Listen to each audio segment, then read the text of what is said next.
யோவான் நற்செய்தி அதிகாரம் 8 இறைவார்த்தை 7. உங்களுள் பாவம் இல்லாதவர் முதலில் கல் எறியட்டும் என்று இயேசு கூறினார்.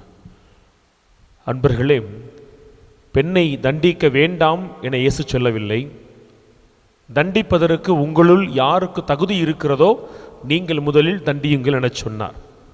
இந்த வார்த்தையை கேட்டவுடன் அவர்கள் கல்லை கீழே போட்டு போயிடுறாங்க. எதற்காக இந்த மக்கள் இயேசுவை சூழ்ந்து வந்தார்கள்? அவருடைய வார்த்தையை கேட்பதற்காக இல்லை.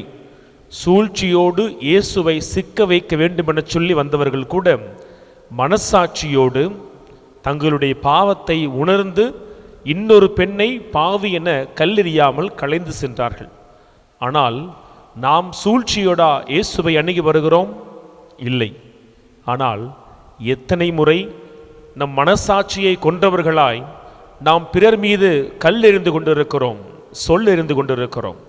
இப்படி தண்டிக்க நாமே தகுதியற்றவர்களாய் இல்லாத சூழல்களில் நம்முடைய மனசாட்சியை கொன்று நாம் மற்றவர்கள் மீது நீ பாவி என சொல்லி கல் எறிகிற ஒவ்வொரு நேரமும் அவன் மீது அவள் மீது மட்டுமல்ல நாம் கல் எறிவது, இயேசுவின் மீதும் நாம் ஆணிகளை எறிந்து கொண்டுதான் இருக்கிறோம்.